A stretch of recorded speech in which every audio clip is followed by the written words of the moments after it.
This is English shorthand dictation number 274 and the dictation speed is 160 words per minute. Ready? Start. Honorable Chairman Sir, I thank you very much for giving me this opportunity. The debate on the compulsory voting bill could not be concluded last time and it was 2 years back. Now I have to continue my remaining speech on this bill. Sir, we know that India is a democratic country and our democracy is mature. That is why way back in 1950 we included fundamental rights in our constitution. So if we see the Constitution of India, Article 19 provides for freedom of speech and expression. The word expression means it is a right to express or not to express. So if we enforce compulsory voting, then it goes against the mandate of Article 19 of the Constitution of India, which specifically provides that it is within the sweet will of the individual and the right to vote or not to vote is a fundamental right of the citizen. At the same time, if we see Article 21 of the Constitution of India, it says that no person shall be deprived of his life and liberty except in accordance with the law. When we see the word liberty, it includes the right to vote and not to vote. It includes both.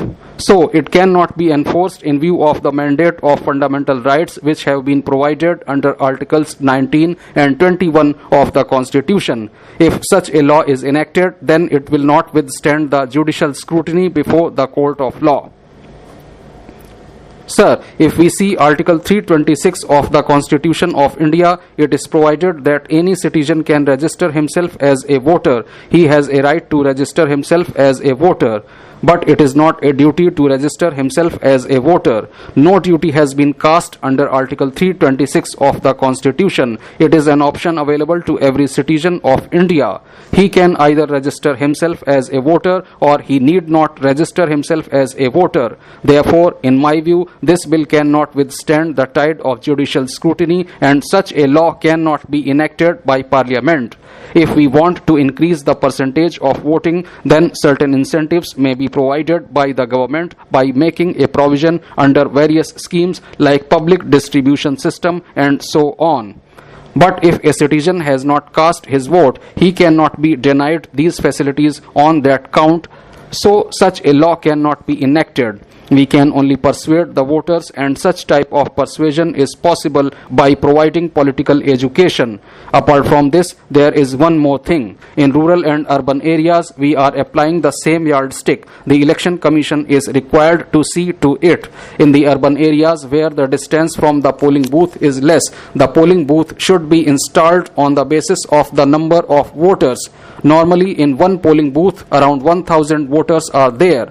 The same yardstick cannot be applied with respect to the rural areas where people are living in small settlements and where the distance from polling booth is sometimes 10 kilometers. They are poor people. They do not have proper communication. They do not have transport system in the rural areas. Therefore, the Election Commission is required to see to it that at least in the rural areas we must have more polling booths.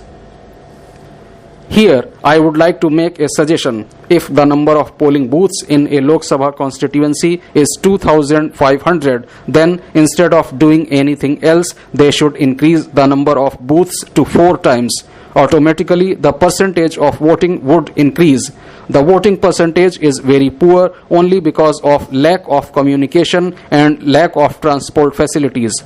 Nowadays, due to political education, the voting percentage has increased to 60% or sometimes even to 70%. So even in the rural areas where there is a particular concentration, then in that particular booth we see a good percentage of voting. But where people are living in small settlements and the polling booth is not easily accessible, the percentage of voting is very poor. Secondly, if you want to see transparency in the electoral process, then more polling booths will be required. Otherwise, the candidate on the basis of his money power can provide more vehicles and fetch more votes. Therefore, in the rural areas, the number of polling booths should be increased. The distance from the polling booths should not be more than 2 kilometers so that every voter can exercise his right to franchise. So this modality can be adopted and this reform can be introduced by the Election Commission. Sir, this issue has also arisen a number of times before the Supreme Court. The same issue also came up before this August House with respect to the compulsory voting. This matter went before the Gujarat High Court and even before the Supreme Court. The matter was agitated there and it was finally decided that right to vote cannot be converted into duty to vote. There is a difference. Once it is done, it would contravene the mandate of Articles 19 and 21 of the Constitution of India. Sir, we are a democratic country and in my view, such types of rights cannot be enforced. So, this bill cannot be passed by this House.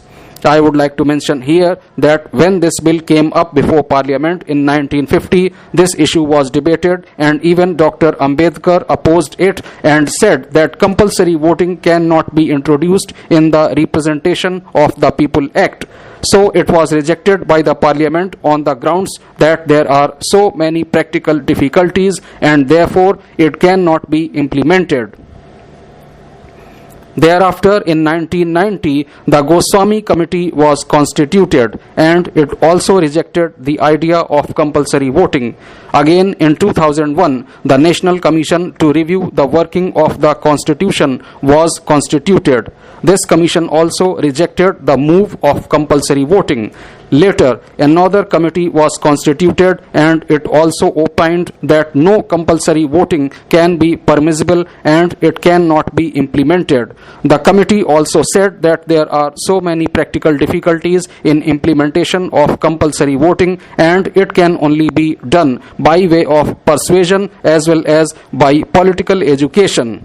Similarly, in 2004, one honorable member of Lok Sabha moved the bill on compulsory voting.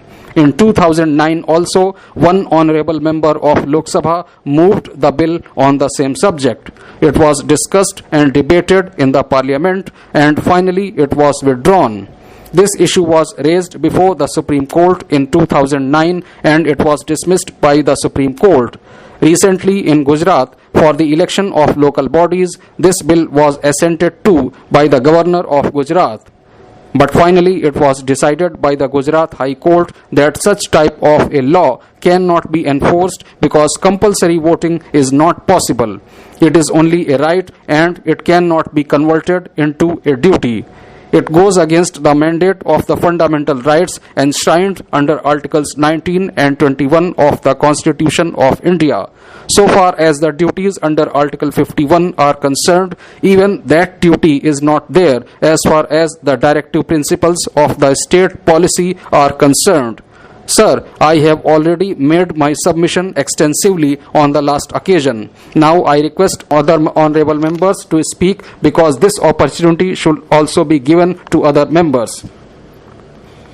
Honorable Speaker, sir, I rise to support this bill. Sir, in our country, the voting percentage is coming down after each election. Our literacy rate has gone up. Our educational facilities have also improved. So we are among those countries which have the largest number of literate populations.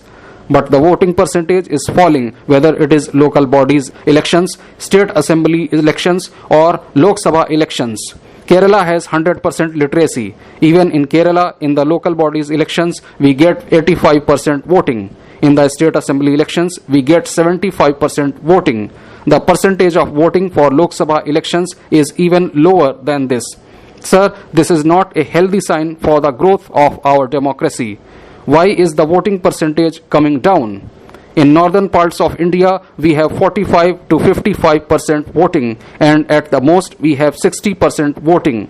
Is it a fact that people are losing their faith in our political system? There are increasing instances of corruption, favoritism, communalization and caste divide in our political setup. It has affected the quality of our body politic. Sir, people in many parts of the country do not have faith in their representatives. People feel that politics is for the personal gain of the elected representatives, for their parties and for their families. So the society does not have faith in our politicians. In other words, people are moving away from the political system. So the political parties should reset their political agenda to bring back the public interest. Corruption must be wiped out from our society. People should be made to feel that political and constitutional institutions belong to them.